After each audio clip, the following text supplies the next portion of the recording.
Muy bien.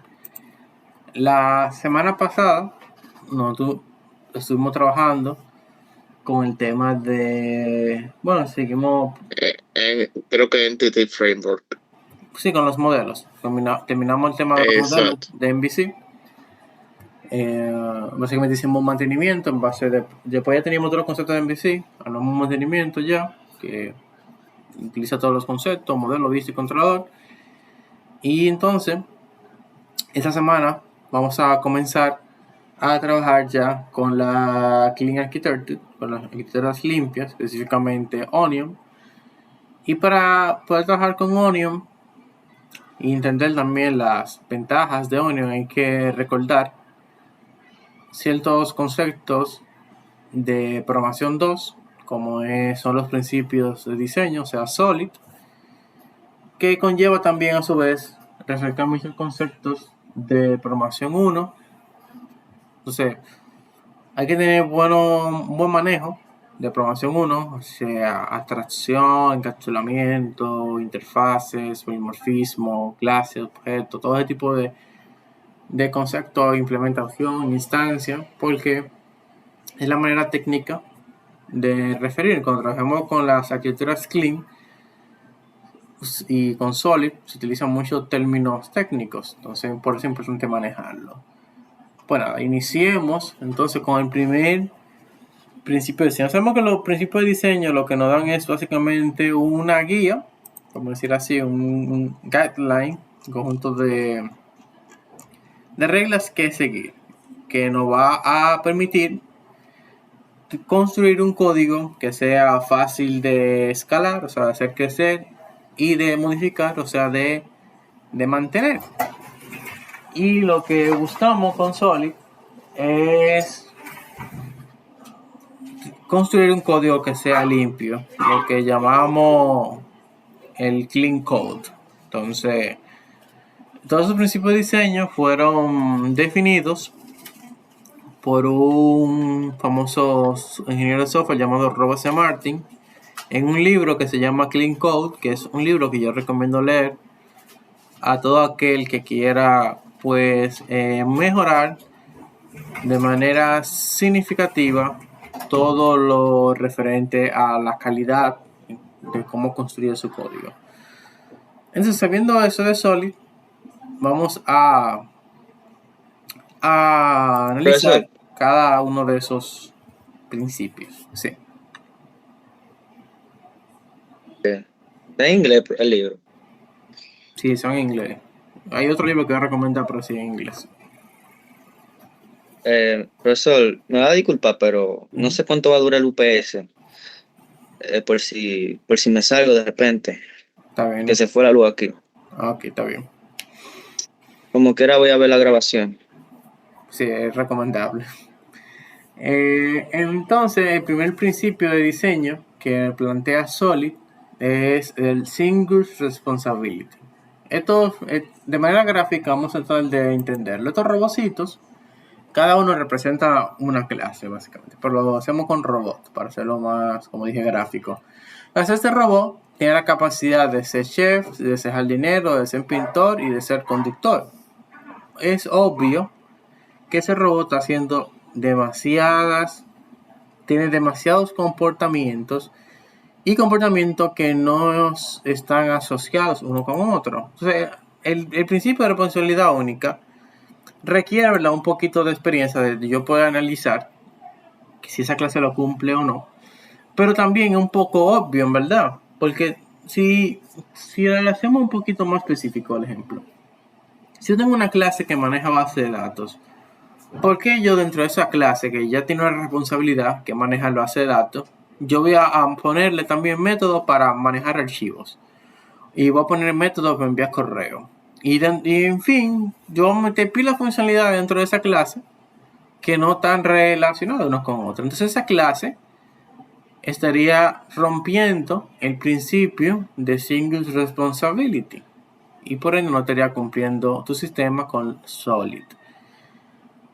Que eso es importante aclarar, que de ahora en adelante todo lo que ustedes construyan, el mini proyecto de Netflix no, pero todos los demás mini proyectos primero van a tener que hacerlo con Onion y segundo van a tener que aplicar de manera puntual siempre Solid. O sea, todo lo que ustedes construyan de ahora en adelante deben de hacerlo bajo el criterio de Solid. Y no solo de que, si cumple con Single Responsibility o no cumple con Single Responsibility, no. Todo lo que ustedes analicen de ahora en adelante, todo el código que ustedes construyan, ustedes tienen que analizar si cumple con los 5 principios de diseño, o más fácil aún, si no rompe con alguno de esos 5 principios de diseño que vamos a estar discutiendo hoy. El primero es el Single Responsibility, que es el que más común vemos que se rompe o que no se cumple, porque tenemos clases con demasiadas funcionalidades dentro. ¿Y cuál es el problema de eso? Porque no es porque Robert C. Martin dice no, que eso se ve feo, o porque eso tiene mucho código, no, tiene una lógica detrás, y es que cuando tú tienes una clase con demasiadas responsabilidades, tú incrementas de manera exponencial la posibilidad de generar bugs, pero bugs en cambios que no tienen que ver con esa responsabilidad. O sea, si yo tengo una clase que maneja base de datos y envía correo, y yo hago una modificación en el envío de correo y daño la clase en esa modificación, ya no va a funcionar el manejo de base de datos por un cambio que no tiene que ver con base de datos, que tiene que ver con correos. Y eso viene dado por el hecho de poner demasiadas responsabilidades en una clase. Las clases tú tienes que analizar de manera lógica. Si envía correo, no puede hacer más nada. Si va a hacer algo más, tiene que ser algo que tenga que ver con envío de correo, que vaya relacionado con envío de correo. Pero no di que, voy a poner aquí ahora que esta clase también maneje operaciones matemáticas, por ejemplo. No. Y tú puedes ser tan ¿cómo decirlo? Tan explícito, tan profundo como tú quieras, o como los requerimientos necesiten con el Single Responsibility. O sea, tú pudieras decir, bueno, yo tengo una clase que maneja base de datos. Entre esa clase yo creo elementos de una entidad, vamos a decir productos, edito producto, borro producto, listo producto, tengo producto, todo eso son operaciones de base de datos. Y un análisis lógico está bien. Pero si el sistema requiere un nivel aún mayor, sobre todo de disponibilidad y de desacoplamiento, porque te lo ponen explícitamente los requerimientos por el tipo de software, necesita ser así, un software que se construye sobre microservicios, por ejemplo, tú pudieras fácilmente tener que en una clase tú tienes un método solamente, o sea, una clase para agregar productos solamente, una clase para editar productos solamente, una clase para borrar productos, otra así, o sea, en vez de tener una clase con 5 métodos, tienes 5 clases, cada uno con un método, y eso no está mal. Y eso incluso es un patrón de diseño que se llama CQRS, que cuando tú implementas CQRS, tú obtienes ese nivel de desacoplamiento en las clases, donde básicamente tú tienes una clase, una sola responsabilidad, una sola. Eso es como llevar al máximo punto el tema del single responsibility. Que tú tengas una clase que haga varias cosas, muy bien, repito, como un servicio que hace varias cosas, y por ejemplo, procesar transacciones de base de datos no está mal. Pero yo digo que tú puedes ir incluso más allá y estar dentro de los parámetros correctos. ¿Alguna pregunta o dos sobre este principio?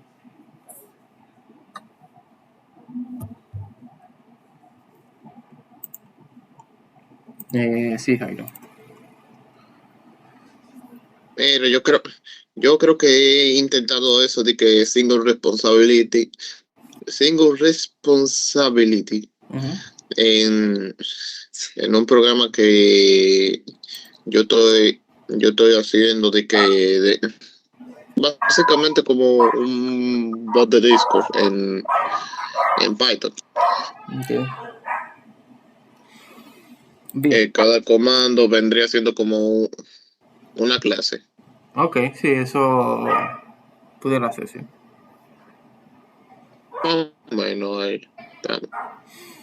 Entonces el objetivo del Single Responsibility es básicamente dividir los comportamientos de manera tal que podamos disminuir la posibilidad de generar un error cuando cambiemos uno de esos comportamientos que no son relacionados.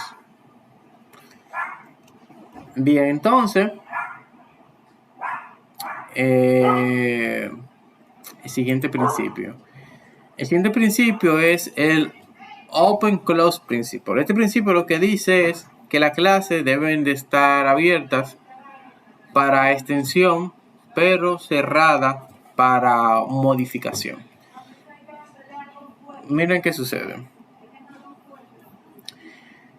Aquí en este ejemplo de este robotcito. Si un robot tenía la capacidad de cortar, tú modificas ese robot, o sea, modificas esa clase. Cuando tú termines esa modificación, el robot ahora puede pintar, pero ya no puede cortar. Tú en ese escenario acabas de violar el principio del Open Close Principle, porque al tú modificar esa clase, una clase existente que ya se utilizaba, tú rompiste el comportamiento de esa clase.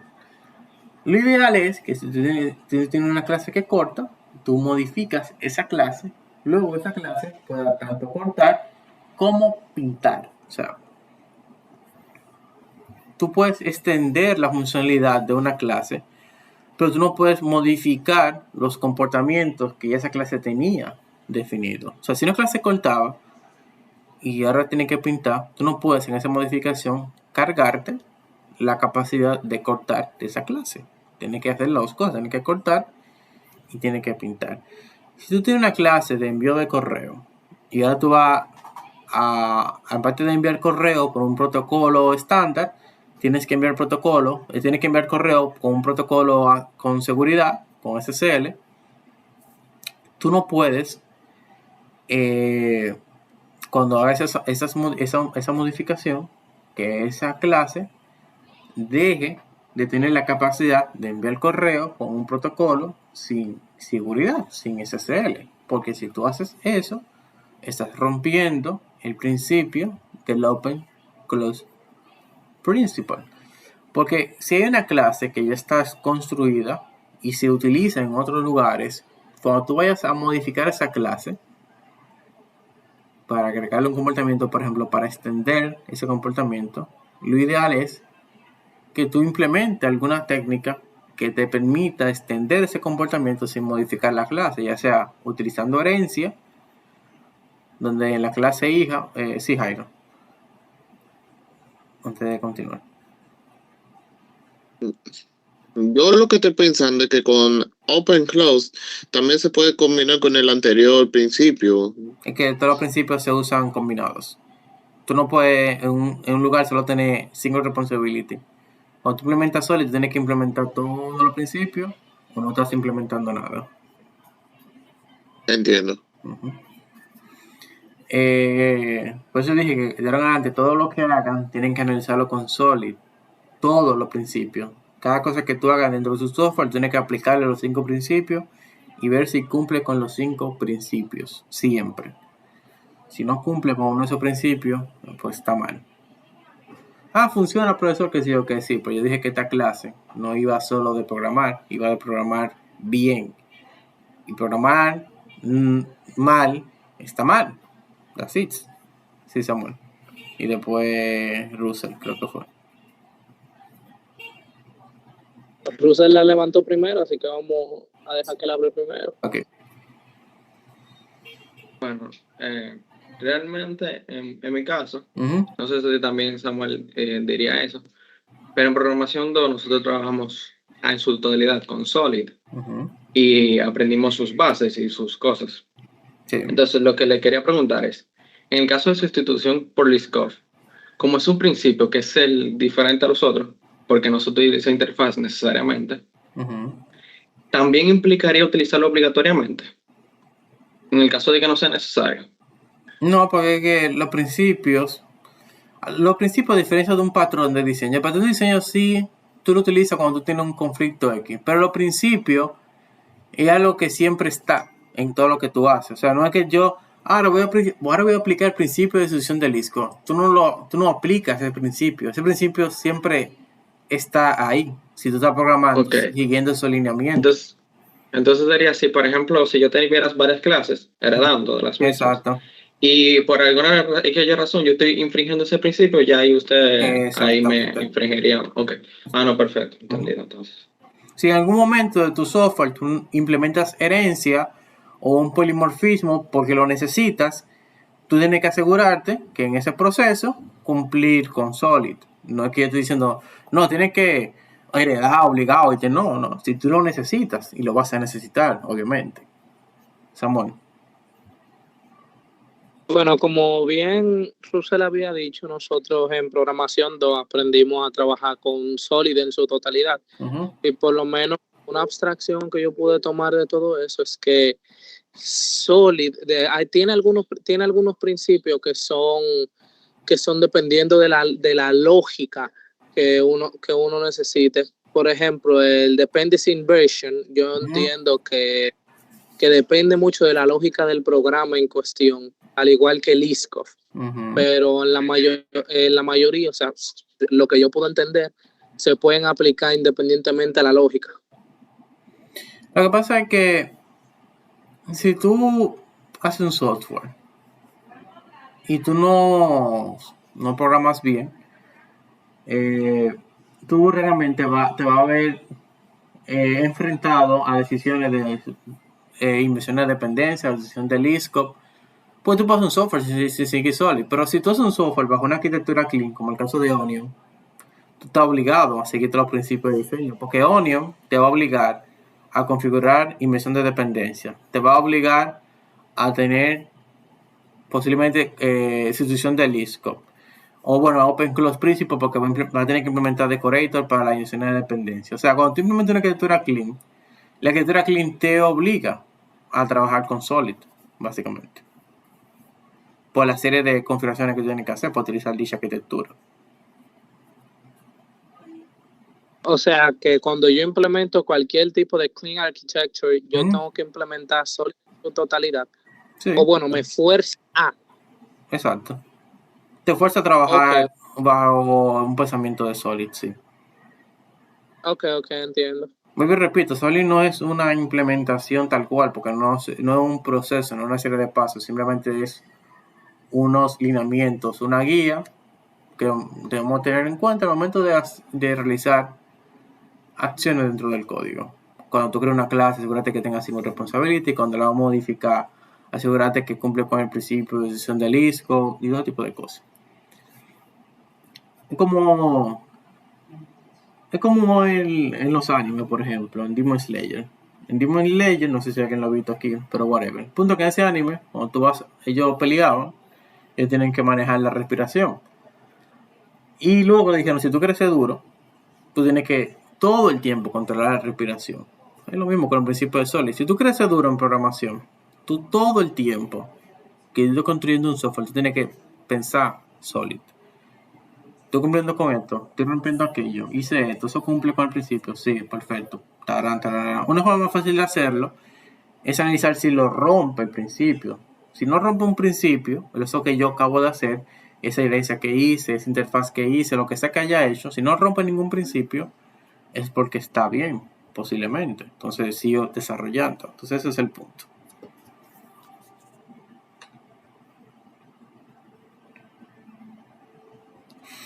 Bien. Entonces, en el Open Close Principle, tenemos el tema de que tenemos que tener consideraciones al momento de yo modificar una clase que ya tiene un comportamiento definido y que se utiliza para que cuando llegue esa modificación, esa clase mantenga su comportamiento anterior y tenga su comportamiento, su modificación, sin alterar ese comportamiento. Aquí, para el Open Close Principle, podemos usar varias técnicas, podemos utilizar herencia, podemos utilizar un patrón de diseño como el patrón Decorator, que básicamente lo que hace es un wrapper, una envoltura sobre una clase y agrega esa funcionalidad nueva en esa envoltura sin afectar el comportamiento actual de la clase. Entonces eso es el Open Close Principle, que básicamente plantea que cuando tú vas a cambiar el comportamiento actual de una clase, tú tienes que tener en consideración que ese cambio no afecte comportamientos que ya se utilizan de esa clase. O sea, hay comportamientos de esa clase que se están utilizando, y cuando yo haga esa modificación, eso no puede afectar esos comportamientos que ya se utilizan.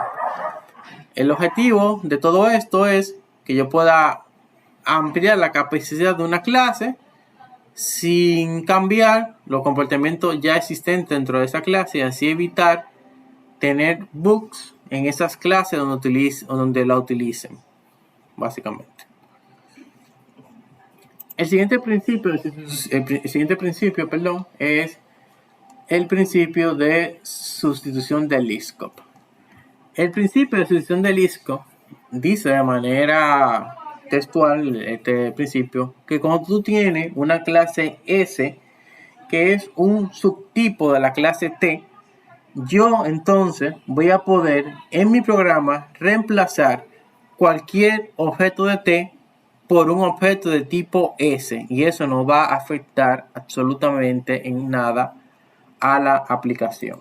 En palabras más sencillas, si yo tengo una clase padre y de esa clase padre creo una clase hija, una derivada de esa clase, yo puedo sustituir dentro de mi aplicación esa clase padre por esa clase hija, y la aplicación tiene que seguir funcionando exactamente igual. Entonces es fácil darse cuenta cuando tú estás violando el principio de sustitución de Liskov, porque cuando tú hagas esa sustitución, si no funciona, entonces está mal. Estás rompiendo el principio de sustitución de Liskov. Aquí con los robotitos se explica fácil. Tú tienes a Sam. Sam tiene la capacidad de hacer café y él tiene un hijo, Ender, y a Sam le piden que haga un café y Sam hace su café.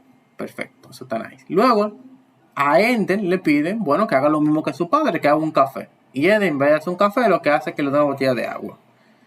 Tú estás ahí rompiendo el principio de sustitución de Liskov, porque la clase hija, el subtipo, no puede hacer lo que hace la clase padre. Por ende, yo no podría reemplazar esa clase padre por su clase hija, y por lo tanto rompo el principio de sustitución de Liskov. So, que cada vez que yo esté manejando subtipos de una clase, yo debo asegurarme que siempre, sí o sí, yo pueda sustituir esa clase padre por una clase hija y la aplicación siga funcionando exactamente igual.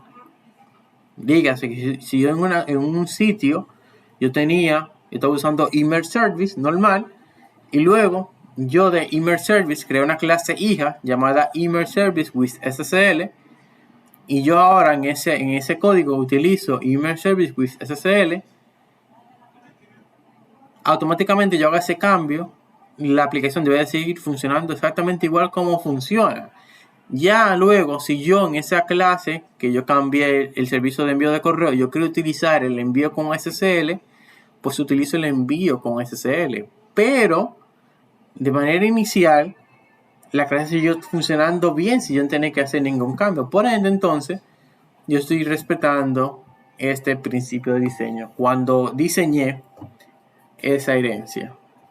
Pregunta, duda sobre este principio. Sí hay.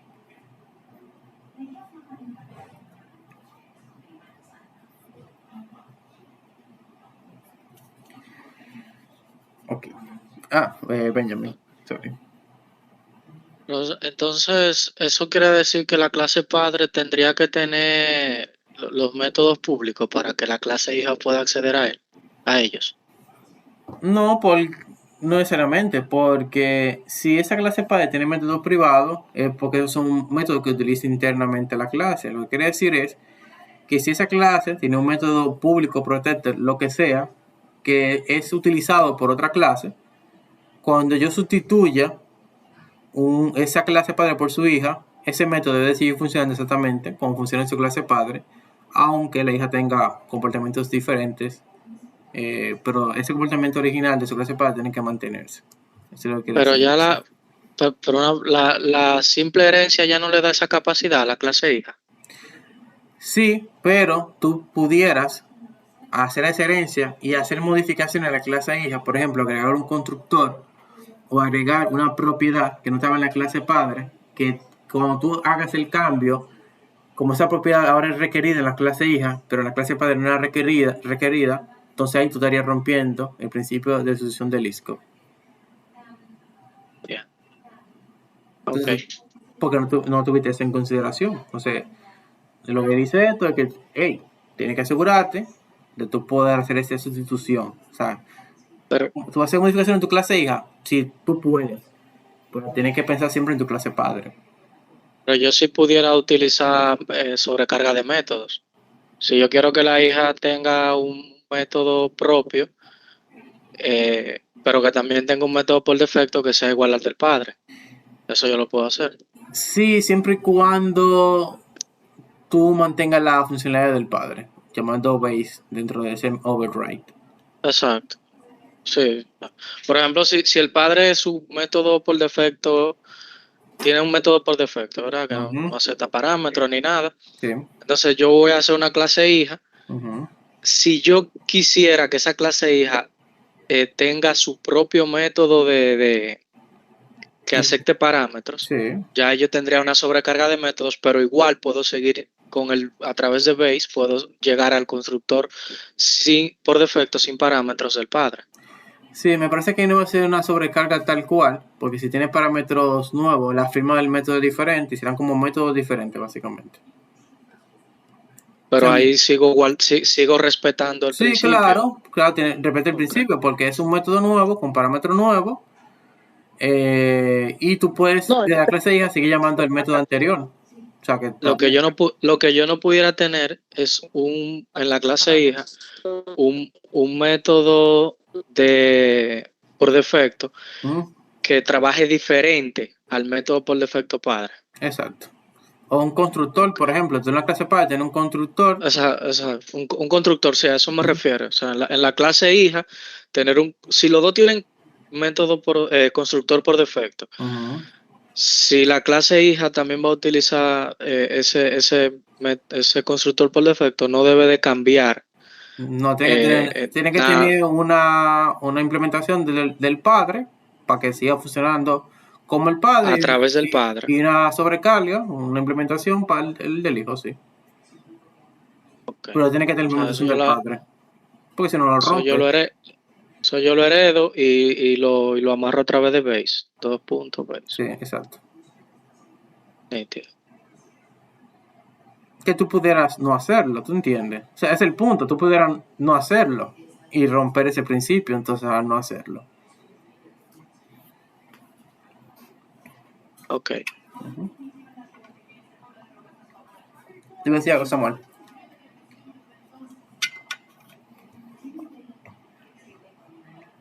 Ok. Continúo entonces.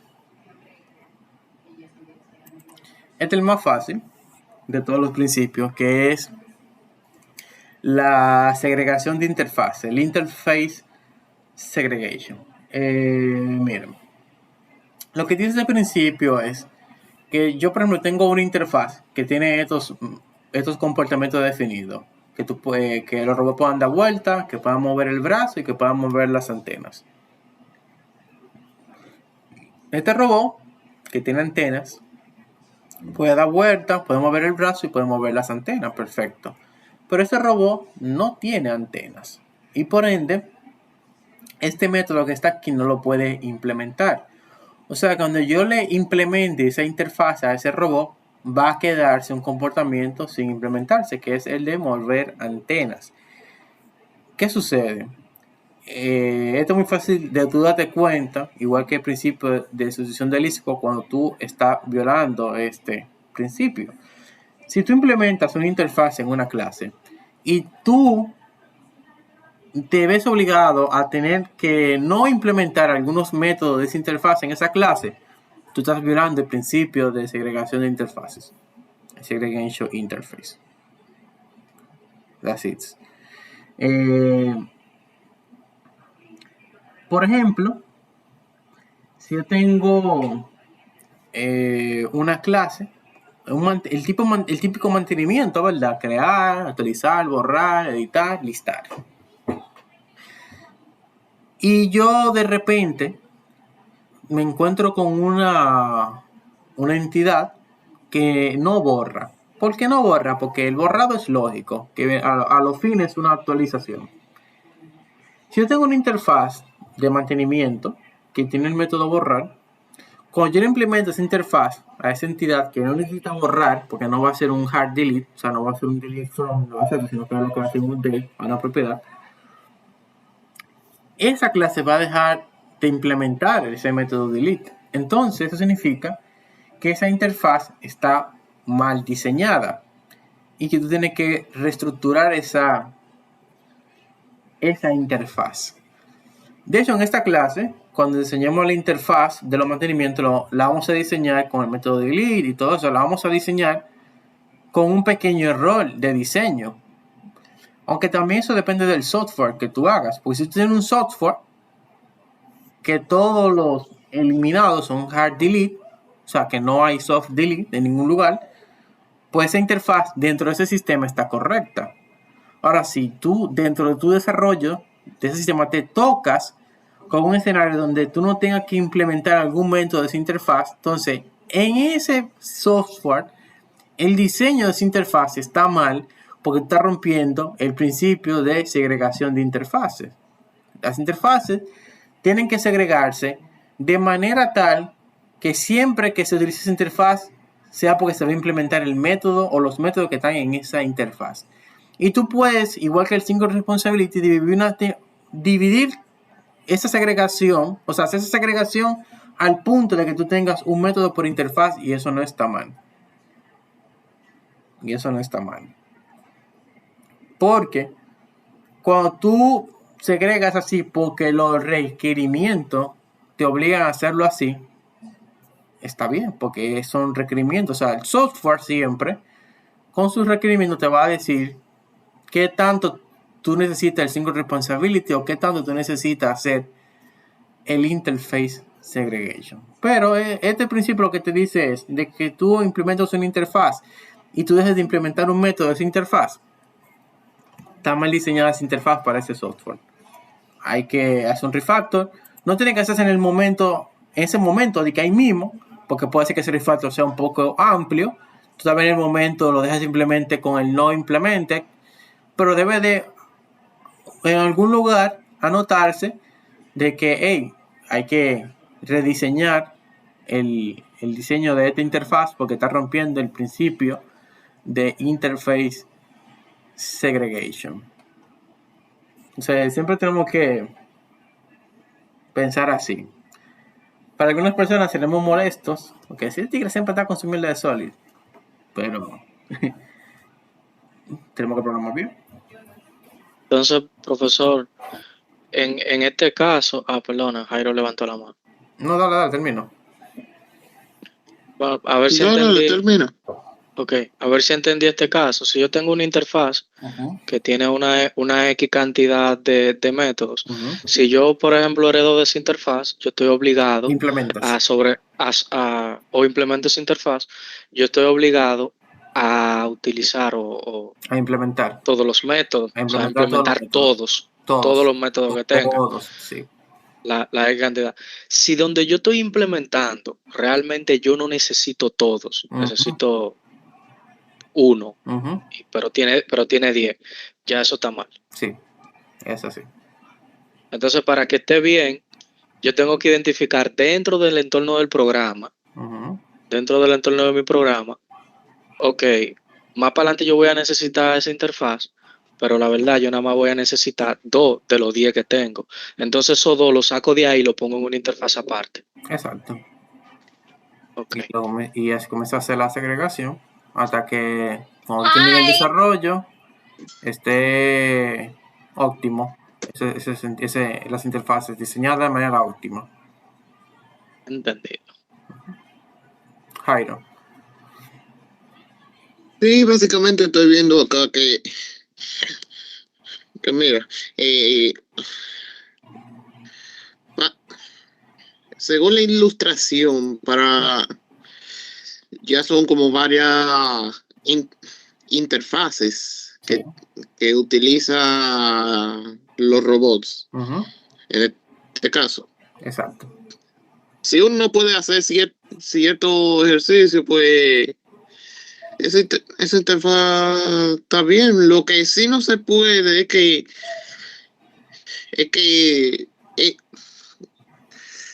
todo sea en una sola interfaz, que sean como varias, básicamente. Eso es lo que quiere decir. Lo que quiere decir más que todo es lo que decía Benjamin, que si tú tienes una interfaz y tú lo implementas en una clase y tú te das cuenta de que verdad tú no necesitas todo lo de esa interfaz en esa clase, es porque esa interfaz está mal diseñada para ese software. En este caso, yo estoy viendo que los dos primeros se pueden implementar para los dos robots, Ujú, pero el tercero solo se puede implementar para uno. ujú. Entonces ahí tú pudieras tomar dos O caminos. los dos primeros interfaces, lo vamos a llamar así. Tú puedes tomar dos caminos. Hacer una interfaz con los dos primeros métodos y hacer una interfaz aparte con el de la antena. Es un camino. Otro camino, ya que tú tuviste problemas con esa interfaz, tú haces 3 interfaces, una con cada método, y luego tú simplemente a cada robot le implementas las interfaces de los comportamientos que va a tener. Y así te aseguras de no tener ese problema en el Exacto, futuro más nunca. exacto. A eso me refería. Ujú. Porque en este caso yo estoy viendo que las dos primeras se pueden fusionar en uno. Pero no todos son esos mismos casos. Sí, pero En este caso, después pudiera lo aparecer uno sin brazo. más recomendable sería como, ajá, lo más recomendable sería como cada por separado, pero ya depende del programa y depende de cualquier cosa. Exacto, depende del requerimiento. Exacto. Bien. Un ejemplo que se utiliza mucho para explicar el tema de la segregación de interfaces es el tema de los pingüinos y la paloma. El pingüino y la paloma son aves, las dos. Y tú entonces, tú enseñando tu software, tú dices, ok, yo voy a tener una interfaz que se llame iAve. ¿Qué hacen las aves? Las aves comen, las aves vuelan, y tú piensas en el pingüino y dices, el pingüino nada también. Entonces las aves nadan también. ¿Qué pasa? Cuando tú le implementas esa interfaz al pingüino, el pingüino te nada, el pingüino te come, pero el pingüino no vuela. Y cuando tú implementas esa interfaz en la paloma, perdón, la paloma come, vuela, pero no nada. Entonces esa interfaz de iAve está mal diseñada. ¿Qué es lo correcto? Que tú crees una interfaz que se llame iAve, donde tú coloques todos los comportamientos que van a tener las aves, como comer. Todas las aves comen. Entonces tú le implementas esa interfaz al pingüino y esta interfaz a la paloma. Te estoy diciendo que el pingüino y la paloma son aves. Eso está correcto. Y como son aves, pueden comer. Luego, tú haces una interfaz que se llame iNadar y una interfaz que se llame iVolar. A la paloma le implementa iAve y iVolar. Estoy diciendo que es un ave y puede volar. El pingüino, iAve y iNadar. Es una ave y puede nadar. Y ahí tú estarías respetando el principio de segregación de interfaces. Tú puedes tener tantas interfaces como tú quieras en una clase. Entiendo. Bien. Y el último principio, que es el más difícil de a veces de comprender, es el principio de la inversión de la dependencia, el dependency inversion. El dependency inversion dice que un componente high level, ahorita lo voy a explicar que es un componente high level, no puede depender directamente de un componente low level, sino que ambos componentes deben de depender de una abstracción. Y la abstracción no debe de depender de la implementación de dicha abstracción. Aquí tenemos que entender muchos conceptos para entender esa definición. Primero, ¿qué es un high level module y qué es un low level module? O para ponerlo más puntual, ¿qué es una clase high level y qué es una clase low level? Eso lo que viene es a definir la relación que hay entre dos clases. En los controladores, por ejemplo, que hemos diseñado hasta ahora, los controladores, ¿qué utilizan para hacer su funcionalidad? Si se recuerdan. Métodos. No. ¿Qué utiliza el controlador, por ejemplo, para agregar un producto? ¿Qué él tiene que utilizar para eso? Técnicamente ellos utilizan un servicio. Un servicio, exacto. Lo que dice Russell. ¿Y el servicio qué utiliza para hacer sus funcionalidades? Una interfaz. No. Lo ideal sería una interfaz. No. Utiliza un repositorio ahora mismo, ¿verdad? Los servicios tienen un repositorio. Sí, en este caso. No. Bueno, sí. Por el ejemplo que usted ha dado, sí. Exacto. Y los controladores tienen un servicio. En lo que hemos hecho hasta ahora. El servicio sería controller. No. Tú tienes un controlador y tú tienes un product controller y tú tienes un product service. El servicio sería tu agente intermedio entre tu repositorio y tu controlador. Exacto. Ok. Los controladores utilizan al servicio, ¿verdad? Eso es correcto. ¿Qué significa? Que en esa relación entre el controlador y el servicio, el controlador es el high level. Porque el high level es quien utiliza. Y en este caso el controlador es quien utiliza el servicio. Y el servicio, como es a quien utilizan, es el low level.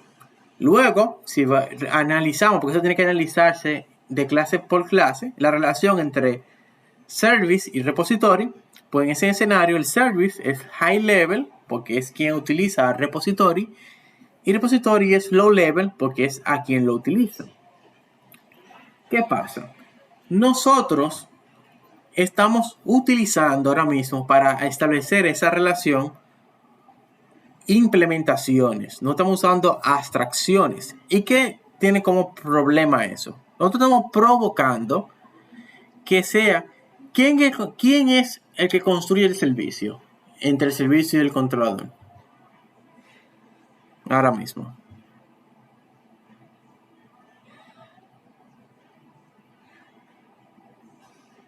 ¿Quién hace el new? El constructor del controlador. Del controlador, exacto. Entonces, el componente high level, que es el controlador en el caso del servicio y el controlador, está construyendo él mismo su dependencia. O sea, yo que soy el componente superior en esta relación, tengo que yo mismo construirme yo mi dependencia y no. Ahí que entra la inversión de dependencia. Por eso se llama así, es invertir la forma en cómo se manejan las dependencias. No es el controlador que tiene que construir el servicio, no, puede que el jefe. Es como que tú tengas un sirviente y tú le digas al sirviente y que el jefe vaya y se haga el café. El mismo. Me iba a buscar mi café yo. Ok, un ejemplo más específico, que el sirviente haga el café y le diga al jefe, venga a buscar el café. Y tenga que ir el jefe a buscar el café. No es el sirviente que tiene que ir a llevar el café al jefe.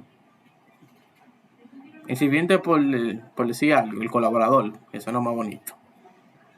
Es así. Es así.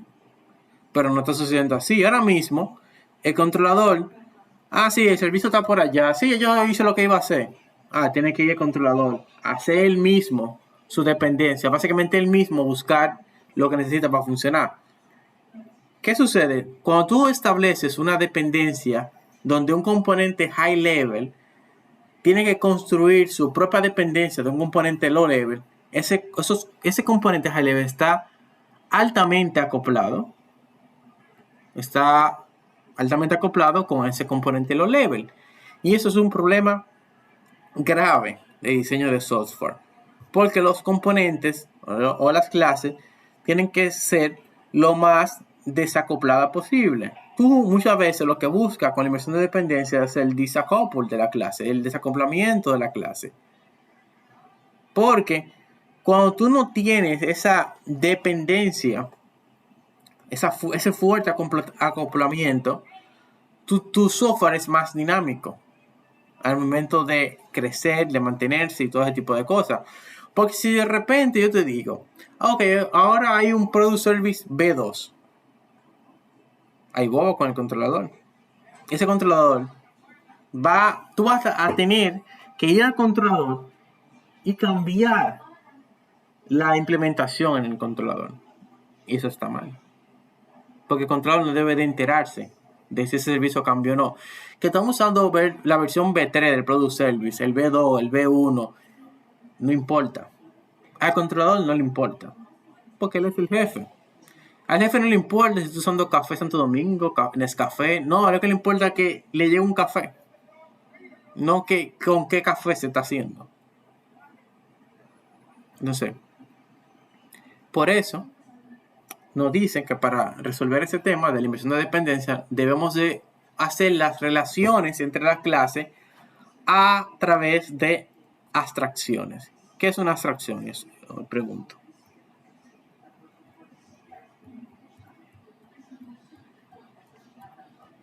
Benjamin. Cuando tú intentas simular los comportamientos de los objetos reales. Ok, eso está perfecto. ¿Y cómo yo lo hago eso?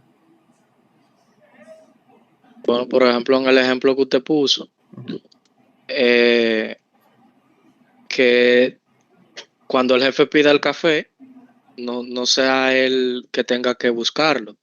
Entonces, a nivel de mi interacción entre clases en el programa, yo tengo que tratar de lograr eso, de que cuando el controlador pida el servicio, o sea, necesita utilizar el servicio, él no tenga que construir el servicio, sino que haya otra forma en la que él solamente diga necesito el servicio y el servicio le llegue. Exacto.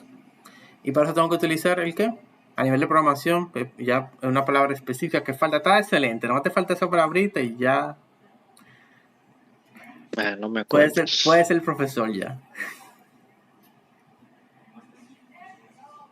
Tiene que hacerlo con una interfaz. Eso es lo que te falta. Ok. Esa atracción tú la logras utilizando interfaces. Todo lo que hizo Benjamin está excelente. Lo único que le faltó decir ese puntico es que para lograr eso hay que utilizar interfaces. O sea, en vez de programar utilizando las implementaciones, dígase las instancias de los objetos directamente, vamos a programar a través del uso de las interfaces. O sea, en controlador, en vez de tener un objeto de Product Service, lo que va a tener es una interfaz de iProduct Service. Una interfaz, no un objeto. Por ende, estaría usando una abstracción. Hay un principio de diseño que reza eso, si no me equivoco, que es programar orientado a abstracción. Seguro en la misma inversión de dependencia tú puedes encontrar ese mantra, porque eso es lo que hace la inversión de dependencia, programar contra interfaces siempre, o siempre que se pueda. O sea, o programar contra las abstracciones.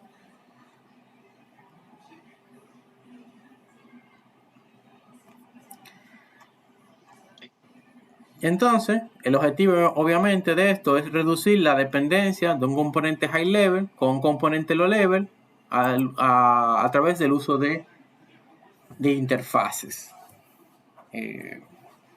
Denme un segundo.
Muy bien, entonces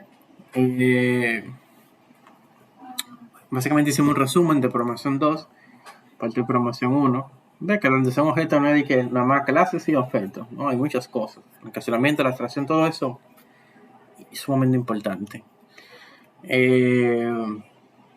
Por cierto, si yo puedo tener entonces en el controlador una interfaz y yo puedo luego pasarle ya sea un product service V1, un product service V2, un product service V3. ¿Cómo se llama eso?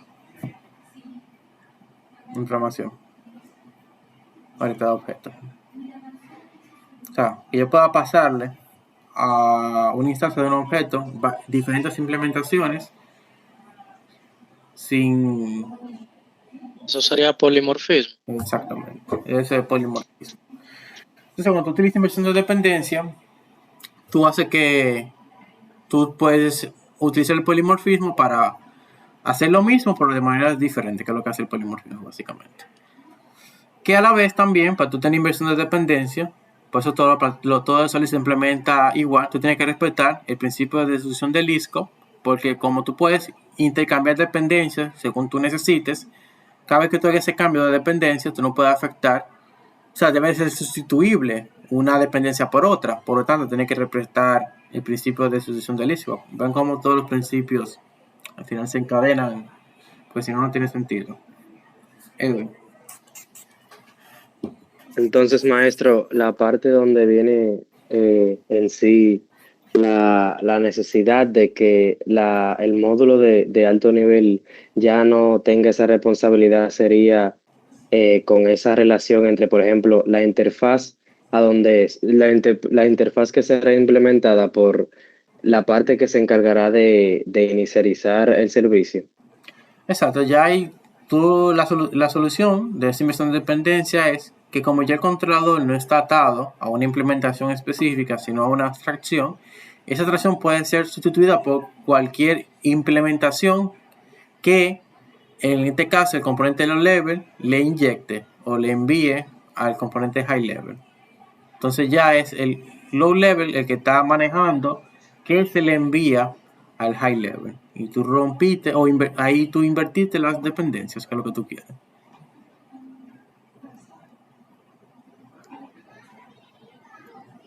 Que para lograr eso hay que utilizar una técnica que ya que lo mencioné, que se llama inyección de dependencia. Para lograr eso de invertir las dependencias, tienes que utilizar dependency injection.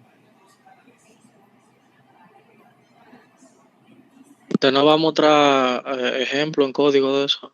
Sí, sí. Pero para terminar con la parte teórica, vamos a hacerlo un poco breve para que no... Siempre comenzamos un poquito tarde, en verdad.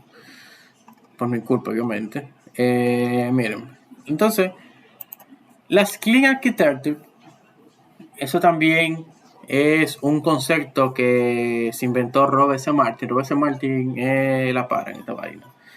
Él tiene un libro que se llama Clean Architecture. Tiene Clean Code y tiene Clean Architecture. Esos dos libros son necesarios para tú ser un programador top. De leerlo y dominarlo. Robert C. Martin, analizando... Yo me leí Clean Code. Ese libro es una grasa. Sí, lo es. Robert C. Martin, analizando todas las arquitecturas que había en el mercado, él se da cuenta de algo. Él dice, ven acá, pero esta arquitectura, y comienza a ver la arquitectura hexagonal, la analiza. Luego analiza Onio Architecture, que es la que vamos a utilizar nosotros. Analiza otra arquitectura que se llama Screaming Architecture. Analiza una que se llama DCI. Una que se llama BCE. Analiza una serie de arquitecturas. Y él dice, al final, toda esta arquitectura, aunque sea muy diferente de implementar una con otra, lo que siguen es un mismo objetivo. Todas al final lo que quieren es hacer lo mismo y hacen lo mismo pero de manera diferente.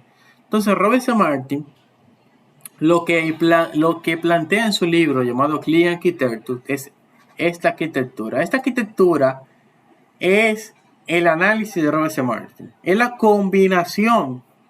Él combinó toda esta arquitectura y creó una arquitectura vamos a decir, combinadas de todas ellas. Por lo tanto, puede ser que sea mejor o simplemente de una forma diferente. No podemos, eso ya depende. Y esta es la arquitectura que en el libro de Clean Architecture él te va a enseñar a desarrollar. Pero básicamente las arquitecturas Clean, que para mí eso incluye Onion y todo ese tipo de cosas, lo que buscan es lo siguiente: que tú puedas separar en diferentes capas tu software. O sea, tú lo que buscas con eso es separar tu software en múltiples capas y donde existan al menos dentro de esa división de capas una capa que se encargue de las reglas de negocio, y él también dice una capa para las interfaces. En Onion no tenemos una capa solamente para interfaces. Las interfaces yo las coloco dentro de application, pero pudiera haber una capa solamente para interfaces, no hay problema. Pero Robert C. Martin lo que dice es que estas arquitecturas lo que hacen es que el software sea mucho más fácil de tú poder probarlo, porque tú vas a poder hacer pruebas sobre las reglas de negocio, que es la lógica de la aplicación, las validaciones, los procesos, los flujos y todo eso, sin depender de una base de datos o de un UI o de lo que sea, porque al tú dividir cada parte del software en sus diferentes capas, y no solo dividirlo en capas, sino que cada capa funcione de manera desacoplada de las otras capas, o sea, que funcione de manera independiente, aunque sí luego haya capas que dependan de otra, pero por un tema de diseño, esas capas que dependan siempre sean capas externas. Que las capas internas, si va a haber dependencia, la dependencia sigue una lógica. No es que yo puedo tener, por ejemplo, la capa 1, 2 y 3. La capa 1 no depende de nadie. La capa 2 depende de la 1 y la capa 3 depende de la 2 y de la 1. Pero yo no puedo hacer que la capa 2 dependa de la 3, porque estaría rompiendo el orden lógico de la dependencia. Entonces la Clean Architecture cuida mucho la forma en cómo se manejan las dependencias dentro de la arquitectura. Entre las Clean Architecture, aparte de esta, que vamos a decir que el resumen de todas, esta que define Robert C. Martin, que tiene entre las capas externas, tiene una capa web, una capa de UI, una capa para la base de datos, luego tiene dos capas internas para el manejo de interfaces y de reglas de negocio, que es esta capa de casos de uso, y luego en el core de la arquitectura, como todas las arquitecturas Clean, el core de la arquitectura siempre va a ser el domain o las entidades. ¿Por qué? Porque las entidades no se ven afectadas por nada externo. O sea, a una entidad, que es lo que representa la información, la estructura de un elemento dentro del software, que no debe de verse afectada por una regla de negocio. Si estamos validando que si tiene esto, no tiene aquello, o si vamos a guardar en base de datos, vamos a guardar en archivo, ¿qué le importa eso a la data, a la representación de esa información? Eso no varía. Yo no voy a tener una entidad de producto para cuando sea en archivo o para cuando sea en base de datos. Va a ser la misma entidad para todo. Entonces, por eso siempre las entidades o los dominios, que se le llaman en otras arquitecturas, siempre va a ser el core de la arquitectura. Otra arquitectura que podemos ver esta es la arquitectura hexagonal. Esta está bien detallada. Básicamente la arquitectura hexagonal es muy similar a lo que yo hablaba anteriormente. Tú tienes una serie de capas internas: application layer, handlers, domain layer, domain service, que proveen las funcionalidades de la aplicación a capas externas. Tú tienes capas externas, tú tienes, por ejemplo, un API o una aplicación web que se conecta a esa arquitectura y utiliza los servicios que esa arquitectura le expone. Entonces tú tienes, por eso es hexagonal, porque tienes como diferentes puntos, diferentes puertos de conexión, y tú te conectas, por ejemplo, lo que tú necesites. aquí habla de una aplicación que tal vez se utilice para ver data solamente. Y esa aplicación que es solamente para ver data se conecta con los servicios de queries que ofrece la arquitectura, porque lo único que quiere es consultar data.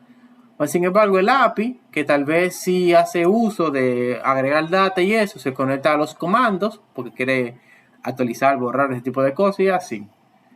Y la que nosotros vamos a estar diseñando en esta materia es esta, la arquitectura de Onion. Se llama así porque para tú llegar al centro de la arquitectura tú tienes que pasar por varias capas. O sea, es como una cebolla. Tú no puedes ir al centro de la arquitectura sin pasar por las demás capas. Por eso se llama Onion. Porque Onion lo que te plantea es que las dependencias siempre van a viajar de las capas externas hacia las capas internas. O sea, presentation va a depender de application y application va a depender del domain. Lo que nunca va a pasar en Onion, no debe de pasar, es que application dependa de presentation. Nunca una capa interna, tú nunca puedes cambiar el orden como viajan las dependencias. Tú no puedes que una capa interna dependa de una capa externa. Porque si tú haces eso, ya eso no es Onion. Eso es Leo Architecture, la arquitectura que yo acabo de inventar. Por ende, cuando a ustedes le toca implementar Onion, usted no puede implementar, yo implementé un 70% de Onion. No. O tú tienes Onion, o tú no tienes Onion. Es una decisión binaria. 0 o 1. No hay intermedios. O sea, por eso es importante que cuando implementen Onion lo hagan siguiendo todos los lineamientos que Onion te marca. ¿Cuáles son esos lineamientos? Que tú vas a tener capas externas, capa de presentación, que viene siendo una aplicación web, una API, una aplicación móvil, cualquier capa de presentación que tú vayas a tener, o sea, con lo que el usuario va a interactuar. Tú vas a tener una capa para manejar la persistencia, es una capa externa. Vean que la aplicación entonces no depende de la base de datos. La base de datos es algo externo, que puede variar y no debe de afectar la arquitectura como tal. Entonces, si cambia de base de datos, ¿qué importa? Sigo funcionando igual. Y una capa de infraestructura donde tú vas a poner todos los servicios que no es lógica de negocio y que no es base de datos. Por ejemplo, un servicio para enviar correo, un servicio para enviar notificaciones, un servicio para manejar eventos en una lista, un event queue. Todo ese tipo de servicios que no es lógica de negocio, tú lo colocas dentro de la capa de infraestructura. La capa de persistencia solo va relacionado con la persistencia, ya sea en base de datos, ya sea en archivo, sea en MongoDB, en lo que te dé tu gana. Luego en la capa de application, tú tienes todo lo que es la lógica de negocio. Ahí que tú haces los procesos de validación, los procesos que te piden en el software, que se puede agregar productos, cuando tú agregas un producto, el producto tenga tal cosa y tal cosa, que no se puede agregar un producto si no tiene tal cosa. La validación, la regla de negocio, los requerimientos que te piden. Eso se diseña dentro de la capa de application. Y finalmente en el domain, el dominio, que son las entidades, es donde tú tienes las definiciones de los dominios, los domain models básicamente. Y eso es Onion, básicamente. Son esas capas. Y que las dependencias, sobre todo, hace mucho énfasis en eso, porque por eso que se llama la arquitectura, se llama Onion, que las dependencias siempre van a viajar desde las capas externas hacia las capas internas, como sucede con una cebolla. Disculpe, profesor. Sí. ¿Usted pudiera dar más detalles de la última capa de domain? En el domain es donde tú colocas básicamente las entidades que representan los modelos de tu software. Ahí tú colocarías, por ejemplo, la entidad de producto, la entidad de categoría, donde el software que yo estoy construyendo. Usted ahí colocaría la entidad de series, de productora, whatever. O sea, Aunque solo van las entidades, la definición de las entidades. Ok, eso cambia un poco de lo que nosotros estamos haciendo ahora, porque por ejemplo, la definición de las entidades nosotros la tenemos en database, en una carpeta modelo, Sí, en el proyecto que estamos trabajando ahora mismo. Basado en Onion está mal, porque Ok. Basada en Onion, obviamente, porque Eso. estamos usando Onion, es ok. Ok, eso es lo que quería confirmar. Ujú, Está bien. ok. Jairo. Mire, yo lo que estoy pensando sobre la arquitectura Onion, básicamente, en contraste con el MVC, Ujú. los modelos vendrían siendo como el dominio sería como de que con dominio ya, la aplicación, los controladores serían la aplicación y la vista la presentación, obviamente. No. Realmente, los controladores y la vista, como son parte del web app, todo eso es parte de la presentación, por eso es el proyecto web. Ah, ya. Lo que, por ejemplo, tú pondrías en application serían, por ejemplo, los servicios, los view models, ese tipo de cosas. Ah, entiendo. Ujú. Bien. Ahora vamos al ejemplo práctico Ok. para que, con el software que tenemos, para que vean cómo se implementa Onion. Vale, bueno, no tienen que implementarlo en el mini Netflix. O sea, porque el mini Netflix no tiene como requerimiento implementar Onion. Ahora, el que lo quiera hacer, después de la clase de hoy, porque le parece interesante y quiere comenzar a practicar, como sucede en cuatrimestres anteriores, lo puede hacer.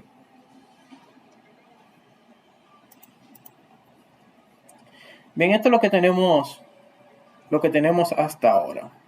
Tenemos una capa de application, una capa de database y una capa de un proyecto, un web app. Obviamente no estoy usando Onion, estoy usando la arquitectura que yo me inventé, que me dio mi gana de diseñar. Yo, desde el principio de la clase, he tratado de llevarlo por el camino de dividir la cosa en capas, que si yo qué, bla, bla, porque yo sé que vamos a llegar aquí, en este punto, y si no lo hacíamos así de un principio y yo ahora venía y te rompía todo, iba a ser más difícil. Ahora, tú por lo menos tienes un poquito de concern sobre el tema de los layers, la división y la dependencia y tal, pues todo tiene un propósito. Tienen que confiar. Entonces vamos a... Esto ya voy a comenzar a configurar Onion. Esto que yo estoy haciendo ahora, que voy a hacer ahora con las carpetas, no es obligado para implementar Onion, pero yo lo hago para que el código esté más organizado. Yo lo que acabo de hacer es agregar una nueva carpeta a la solución, que le voy a llamar source. Luego a esta carpeta de la solución voy a agregarle otra carpeta, que llamaré core. Luego agregaré otra carpeta, que llamaré infrastructure. Y agregaré otra carpeta. Ahí pues la grande nueva.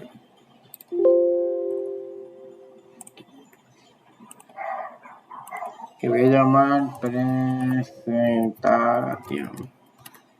Y entre presentación voy a agregar una carpeta. Tenemos otra presentación que es el web app. Ok, entonces esto que es el web app va aquí adentro. Application va dentro de core y database va dentro de infraestructura.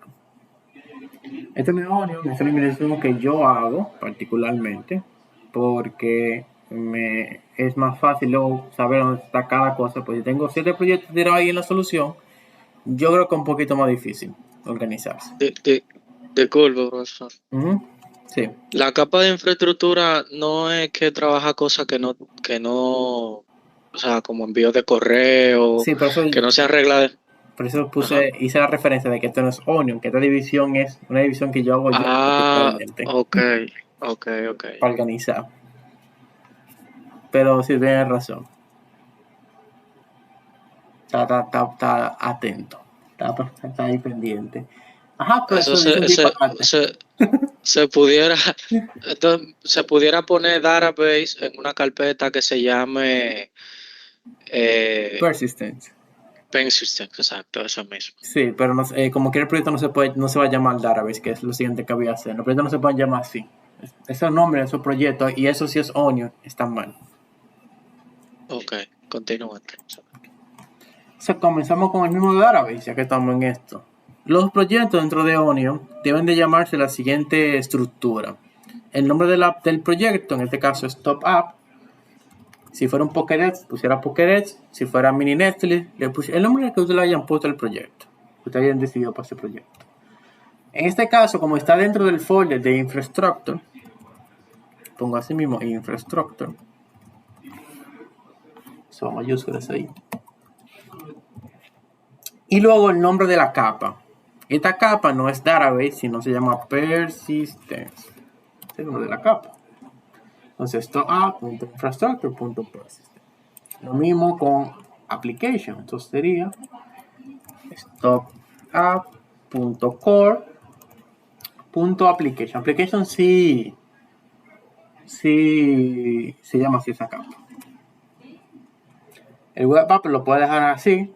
Pueden cambiar no le cambien el nombre del web app, porque como tú puedes tener múltiples presentaciones, no puedes llamarle de que stopapp.presentation, porque tú puedes tener múltiples. Entonces tú lo puedes, ahí no influye tanto en esa capa de presentación, el nombre, para el tema de Onion. Entonces aquí voy a agregar una capa más en el core, un nuevo proyecto, un class library, que voy a llamar stopapp.core.domain. ¿Qué viene siendo el dominio? Net 7, lo que estamos utilizando. Entonces borro esto que está acá.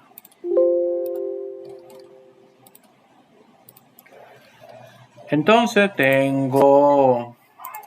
Ande el diantre.